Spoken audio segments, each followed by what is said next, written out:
and welcome to Fools and Fiction. We are the Fools, and this week the fiction is just fiction. It's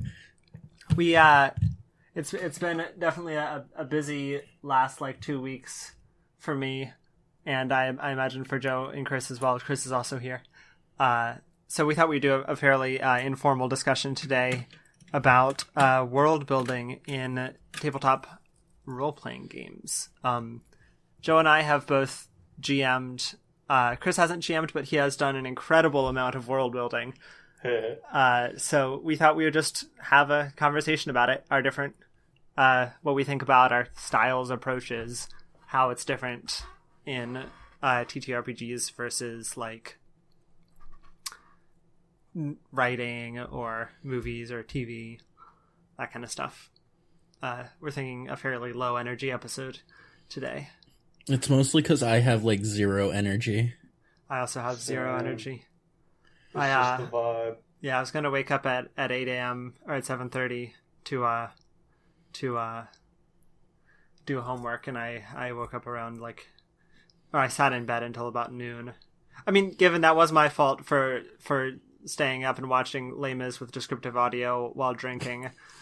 Who'd you watch that with? Me and Cody. Amazing. Yeah, we were up pretty late doing that. Anyway, so I was... I woke up at 8 a.m. because I had to get to school. Yeah. So I've been thinking about world building in role-playing games because I've been encountering a challenge, which is... This is my first time for this. So if you haven't heard, we have Chris and I are running a D&D campaign called Galactic Gazette Tales from the Venture Guild, which is on YouTube. I'll link to it, or you can check out the announcement episode we made 2 weeks ago. But so this is my first time GMing without having made the world, or without having written all the lore and the locations and the NPCs and stuff. Chris did all of that. He wrote over 200 pages of lore, over 100 NPCs. He made maps. I've got one as my desktop right now, so I can look at it and imagine the world while I'm not running it. So the challenge that I've been coming across is there's an incredible amount of lore, and I want... Oh god, I'm holding the magnets. I'm throwing them onto my bed so I can't touch them. God, that stuck up on me. So so I've read it all, and I love it, and I want to communicate it to the players, but you don't do that just by here's all the facts, and here's all the things, and ooh, look at all the maps and the planets. You got to do it through the gameplay somehow, and that's just something that I am trying real hard to do and having a hard time figuring out how to do that. We had one episode recently where I just kind of data dumped a whole lot onto people, and I what are your all's thoughts about that kind of conundrum? It's definitely a big thing you have to remember is that, even though you might find every aspect of the world cool, you gotta make sure that you're tailoring stuff. Well, I won't say tailoring stuff, but not everyone is gonna find that cool. Yeah. So you can only corral the party so much. But if the party wants to go to a brothel, not much is gonna stop them. Yeah. Well, there is brothel lore. There is brothel lore. But, there is? Oh yeah, it's part of Asha's backstory. That's right. And, going off of that, I did, when I made it, I was clear in my head space of making the world with the knowledge that not all of it is going to be encountered. It was just, I made it because I wanted to make a full universe. When I'm making something like an album or something, I can't imagine being I am making this and I don't know that people are going to hear all of it. Or I don't know that this, when I'm making any piece of art, I'm I want people to see this. I'm making it for consumption. It blows my mind that you put so much work into this with no guarantee that any of it would ever reach the light of day besides me. That how do you motivate yourself to do that? Is it just something you wanted to do? Yeah, it was just fun to do. Yeah, it's something to do during quarantine. Yeah, with stuff like me writing a lot of lore for Pokemon, like, it's not that I necessarily want people to... Well, I want people to see it, but, like, there is also an inherent desire to just do it. For me. Yeah, I guess I can understand that. Mm-hmm. So where am I going? So I was thinking back to the kind of like model of D&D actual play podcast that I think about, which is Taz Balance. And like they had very, very little world building, I think. Like all the world building was in small little things, and it was mostly character based. Like the locations of that show are... Joe, are you eating something? No. Is there a sound? It sounds like you're eating like a bag of cookies. I have cookies next to me, but I'm not eating them. It was maybe your stand eating the cookies.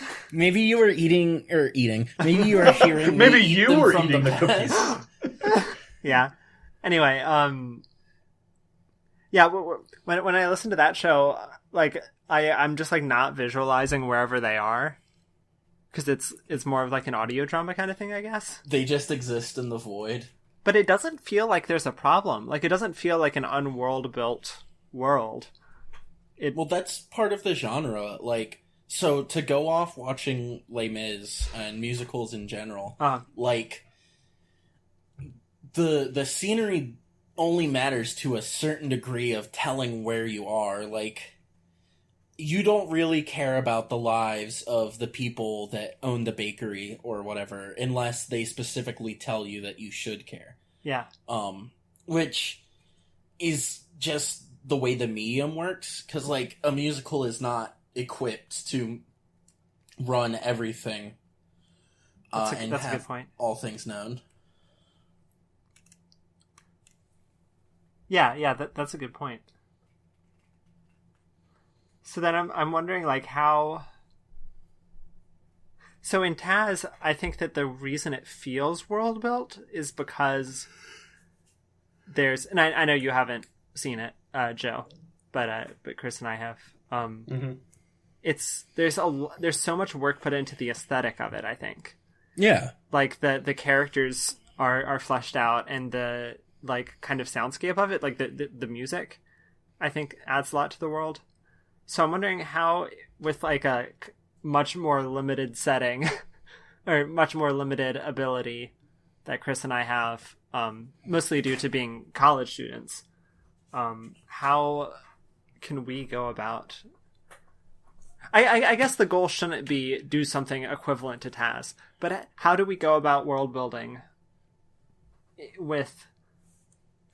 Well, I guess we know how Chris goes about it because he's done it. He's written all the lore. But I guess how do I go about translating the right extent of that lore into gameplay?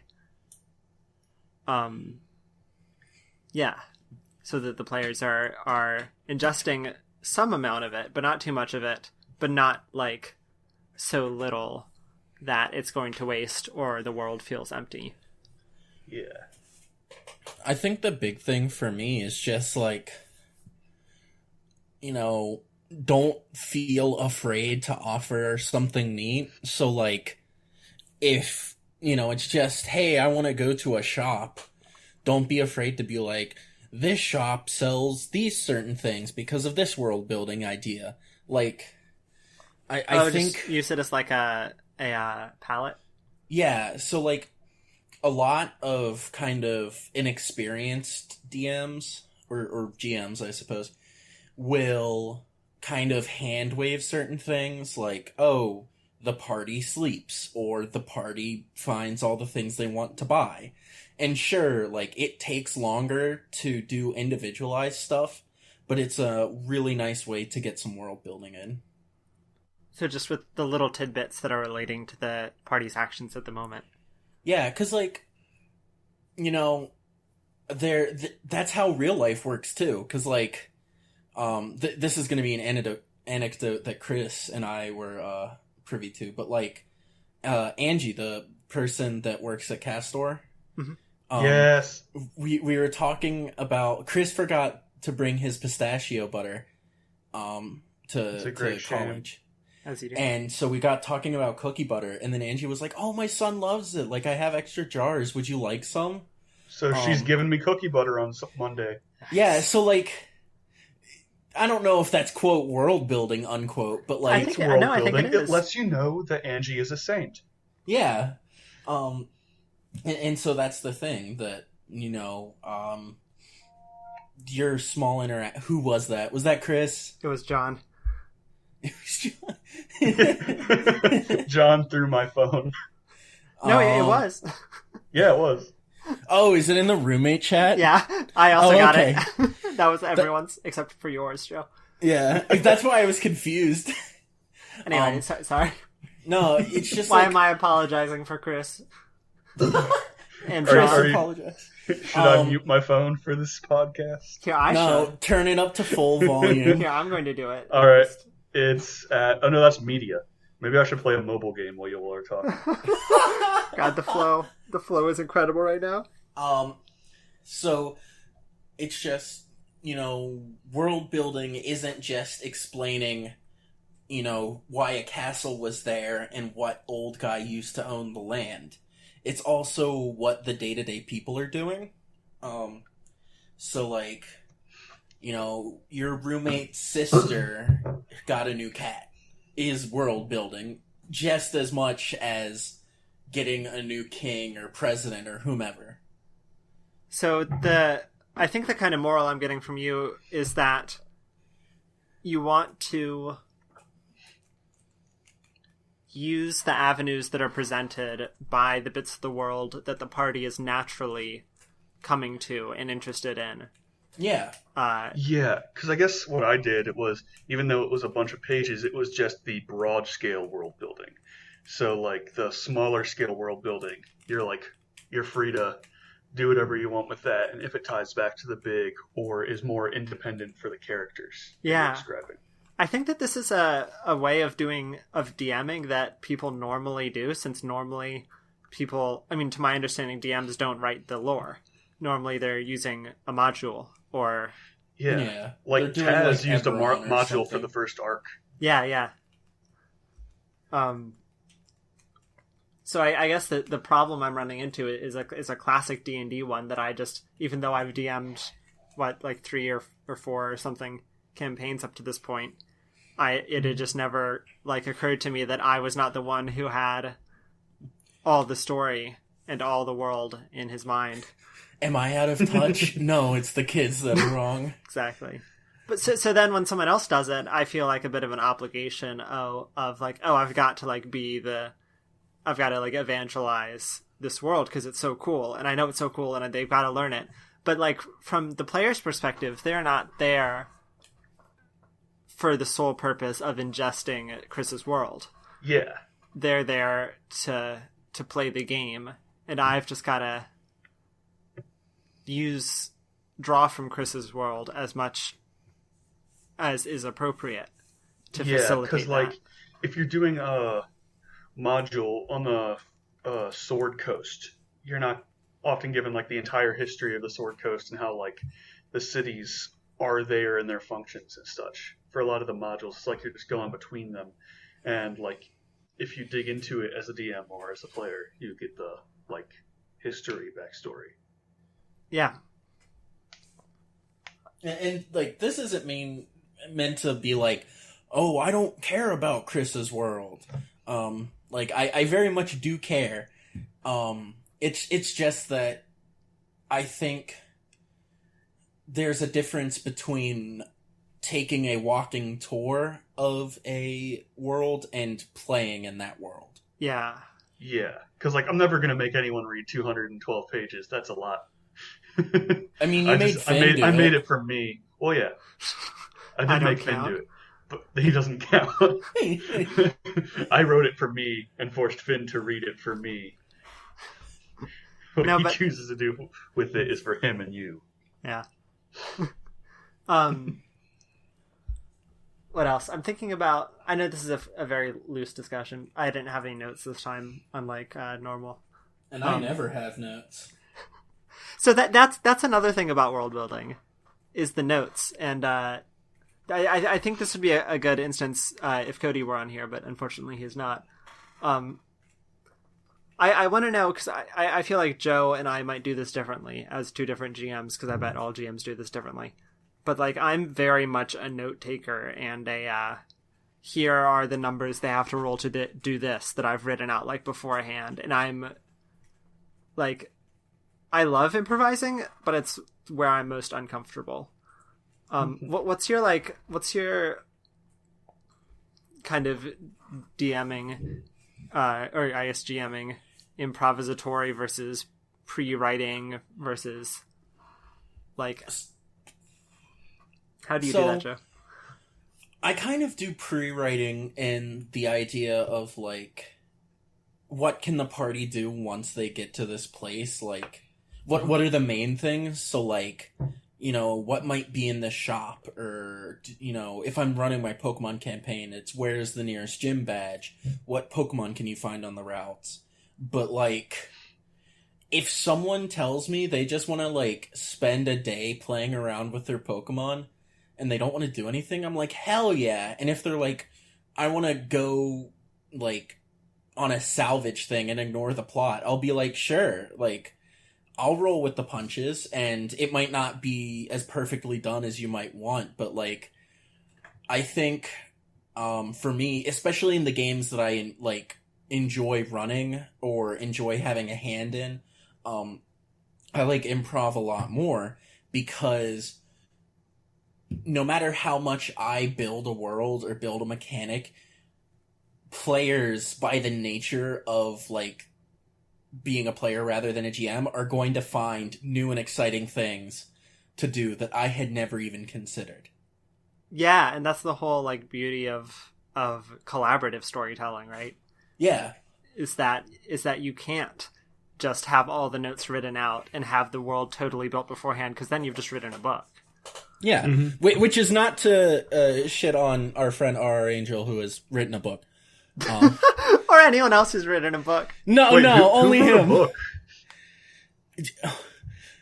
This shows Chris to be a fake fan, that he doesn't know the lore of the Our podcast. most prestigious episode is where we interviewed a sci-fi author. Oh yeah, the gay VR. Yeah, gay VR. The sci-fi author, gay VR. I read the first paragraph of that. Read more, dipshit. Good. There's a sequel coming out. I'm so excited for the sequel. I was just like, thinking about that book the other day, how much I enjoyed that. It's one of the few books I took to college. But no, back to like collaborative storytelling. Like, a huge thing of tabletop RPGs is the fact that it is a party, and it is a kind of like a bond between the party and the GM. Mm-hmm.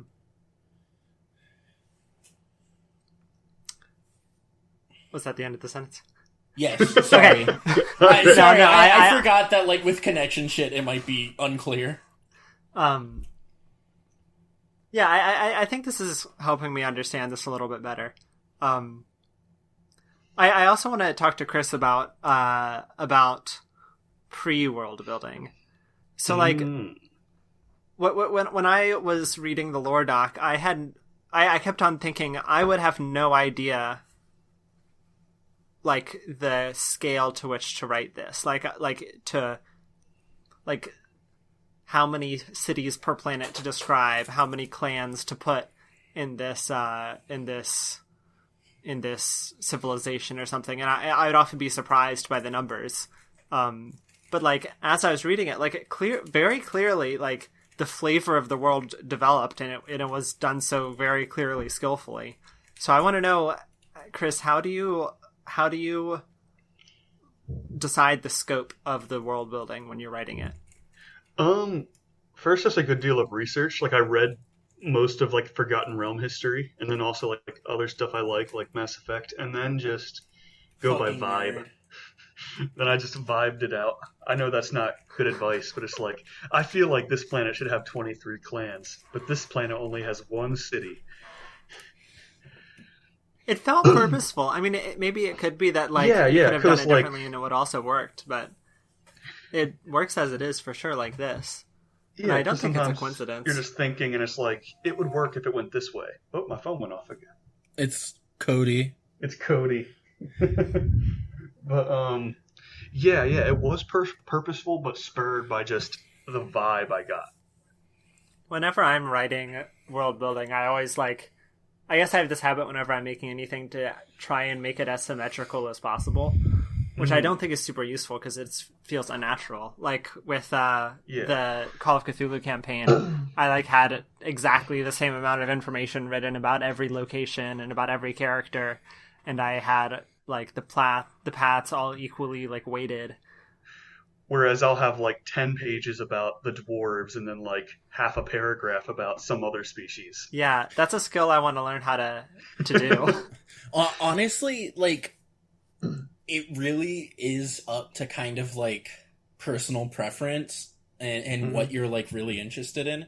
So I have like a lot of pages on psychic Pokemon and also on food in the Pokemon universe, because that's really interesting stuff for me. But people are like, hey, what's like, I don't know, transportation like? And it doesn't mean that I don't care, but like, I don't have anything fully written out unless someone asks me, at which case I can improv a lot, which is like a skill that you kind of learn to do. Like, you can train it, definitely, because you have to go, okay, well, what would make sense in this world? Can I justify it? How does that work with things that I already know? So, like, one thing that I wrote a bit about was Pokemon training licenses. So, like, the different kinds of ones and how you get them and all that stuff. And what I often have people do is in the Pokemon, not in the club Discord, but in like the chat Discord, I'll put up some stuff and I'll be like, hey, people, ask me questions about like stuff you don't understand. And I'll get a lot of questions that either I hadn't thought about or that I had just kind of intuited and forgot to write down. And writing those out, even if it's like completely out of my ass, you can get a good feel for what you want to do. Exactly. And going off of that, I don't know if this makes sense, but a lot of the writing lore is just informed improv that is then written down and modified to match with other stuff you've written. Yeah. What do you mean by informed improv? Like, I did research, so I know basic stuff about like civilizations and magic and like D&D universe, but then I'm kind of just going out of my ass and see what I can come up with and write it down and then look at other stuff and see if I need to modify it so that it works with that other stuff. The more I'm hearing you all talk about this, it's reminding me about my own struggles writing music, because I also have a similar tendency to try and be very methodical and write in with a number of measures equal to a power of 2 kind of thing when I'm writing music. And I've been trying to let it flow a little more, which I think I'm fairly good at doing for improvisations. But for some reason, I don't know where that sentence was going.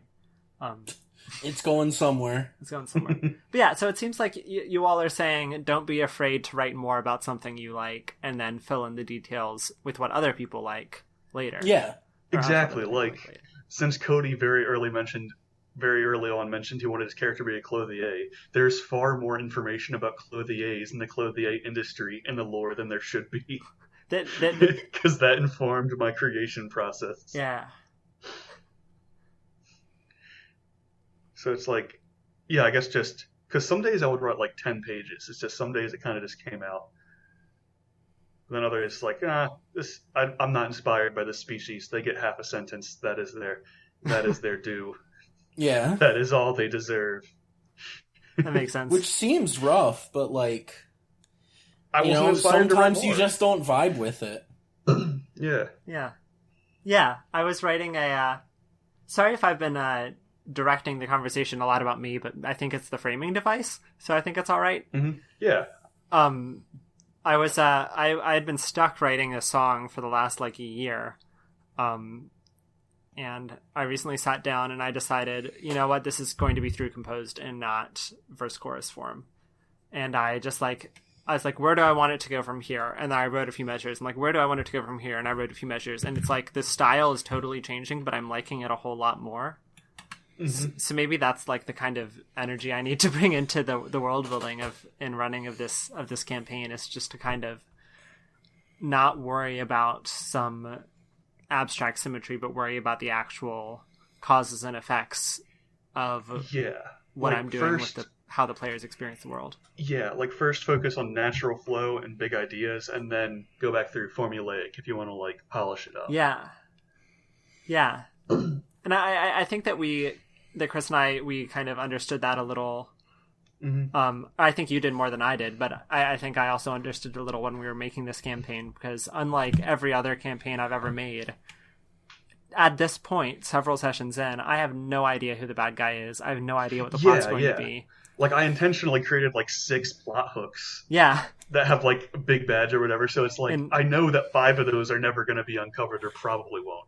And lifting the veil a second for Joe, but like, we're just going to choose whichever one you all latch on to.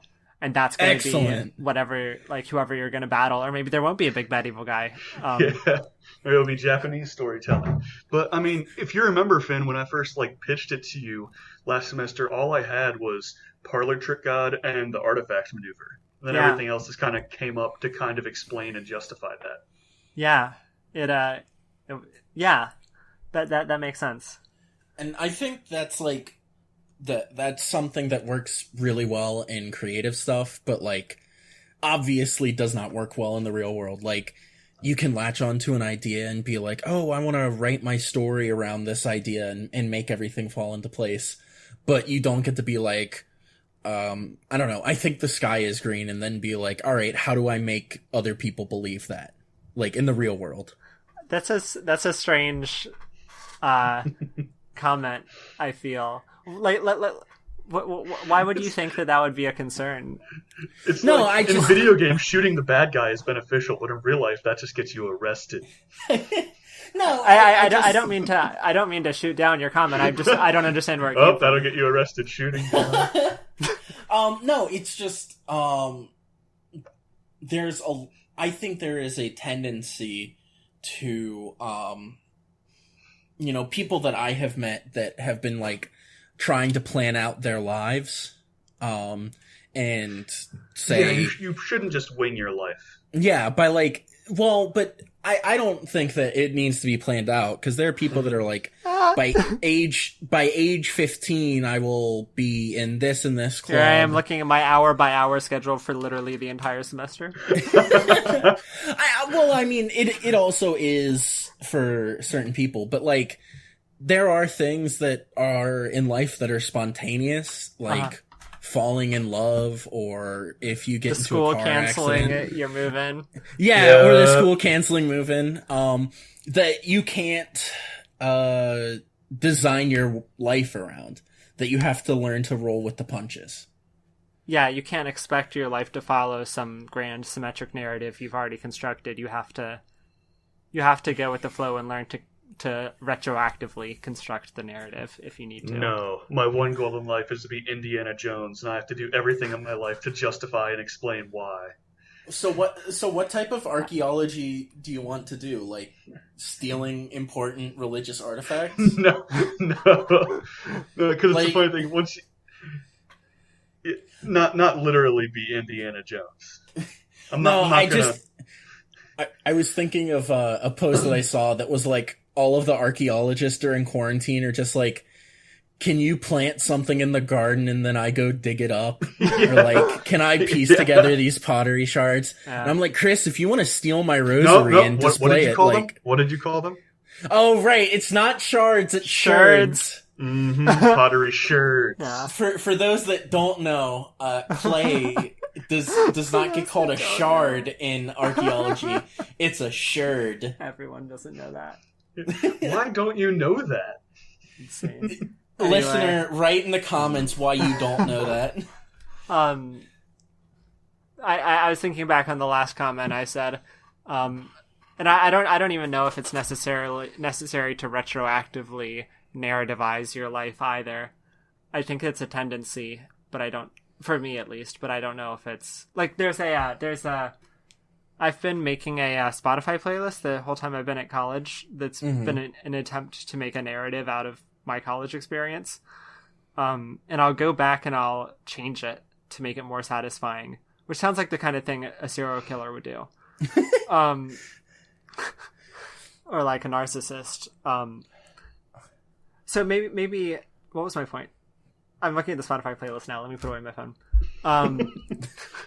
Oh yeah, so maybe it's a tendency to try and apply that same kind of you're writing a book thing to your life, but life is more like D&D.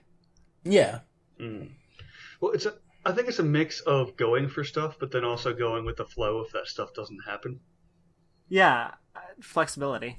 Because stress fucking sucks, and you need to try and like tone it down whenever possible.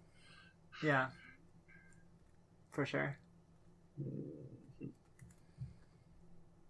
But back to D&D. No, meanwhile, I'm out here fucking zoning out, like mega dissociating, and I'm just like, maybe I should say something. Ooh, I'll dissociate now. You go.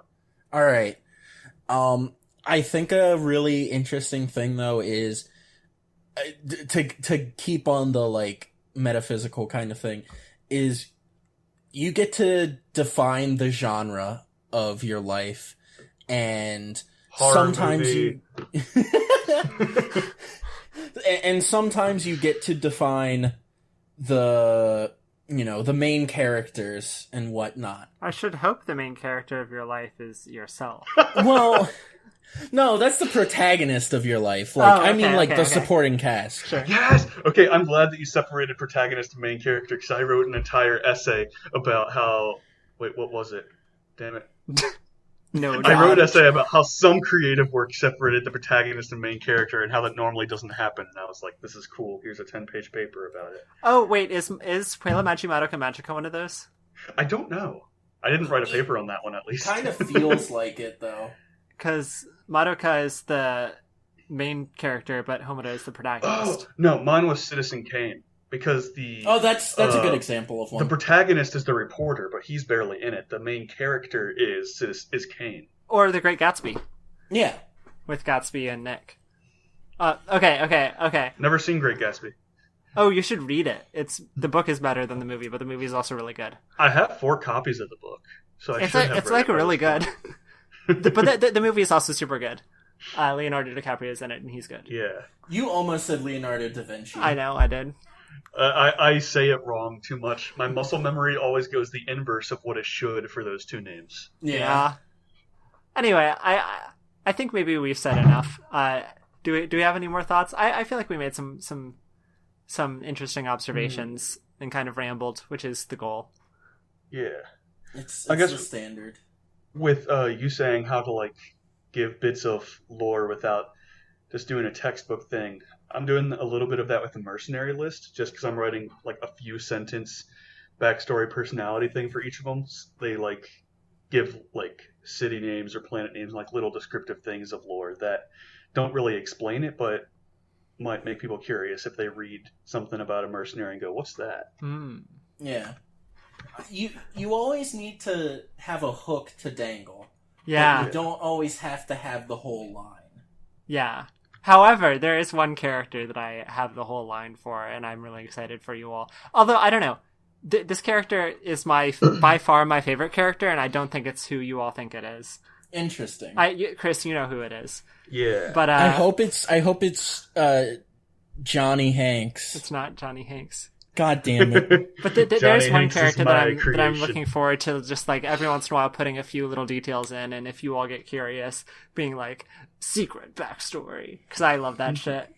Yeah. And I also love the kind of like, I love the whole ethos and aesthetic and like I want to be... No, I don't want to be this character when I grow up, but I admire this character a lot. And I feel like you all have very much misinterpreted this character, but that's, like, not your fault, because I'm the one playing the character.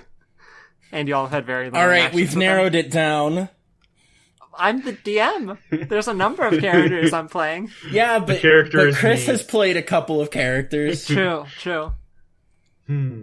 Anyway. But so you all latched on to Johnny Hanks. You all latched on to Johnny Hanks. Nice. So maybe applying the lessons from this call, I should write some lore for Johnny Hanks in collaboration with Chris, who created the character.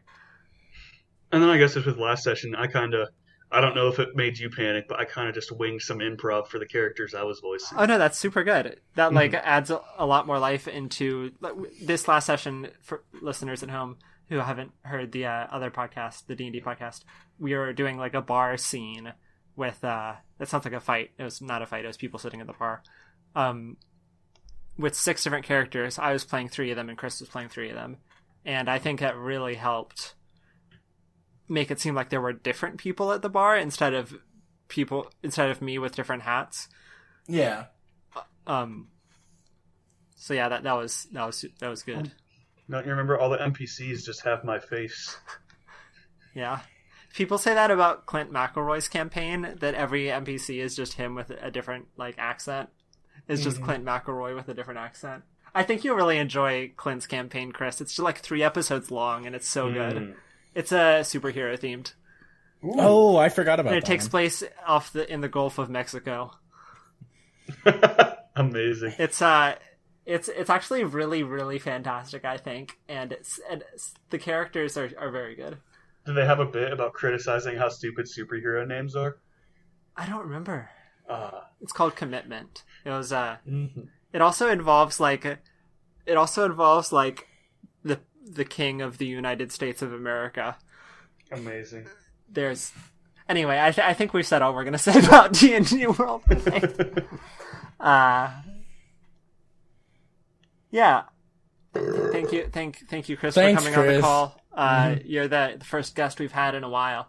Nice. So we appreciate it. I'm special. And thank both of you all for indulging my like last minute idea on the podcast episode. It's been busy, so. So how much do you have planned for tomorrow? I haven't done any work on it. I'm going to wake up at 7:30 tomorrow and work on it for 4 hours. Oh God! But like I had enough planned out last session where if you all had done the quest in its completion, that would have been fine. So I've basically got what it is down, but I just want to, since I have time, flesh out some more stuff. Mm-hmm.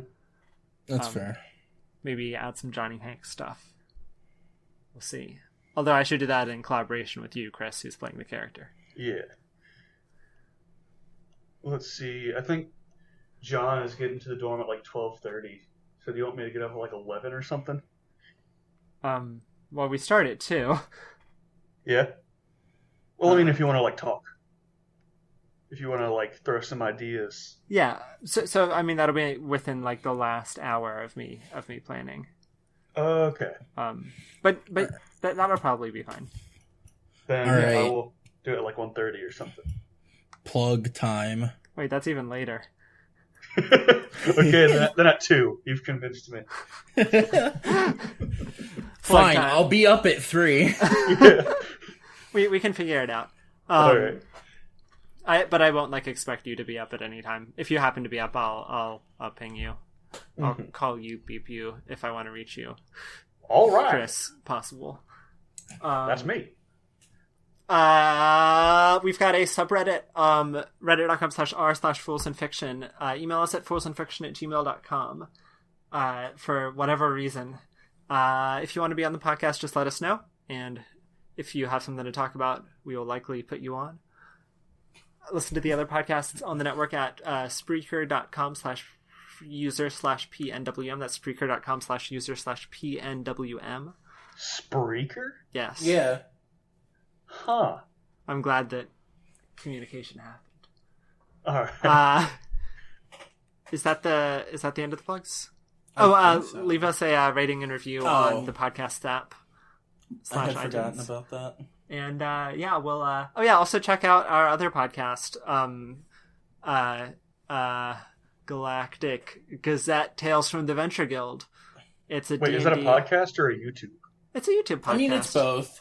Oh. It's on it's YouTube. a Yogcast. It's a D&D actual play podcast.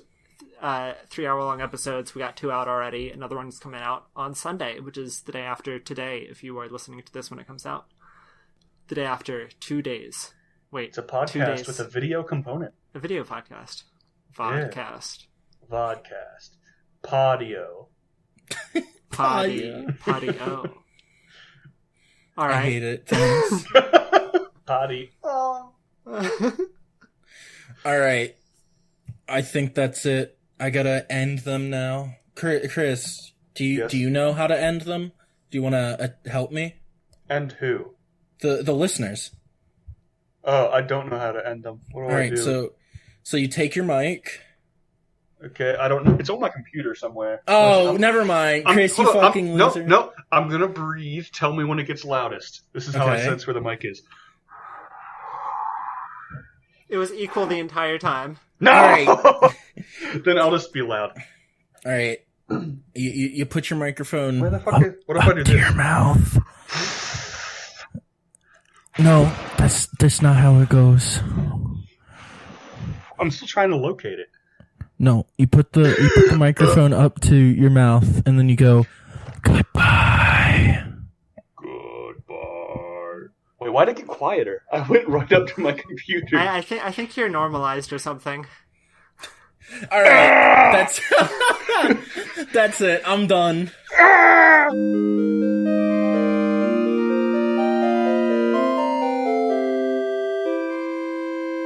Please, for the love of God, turn the podcast off.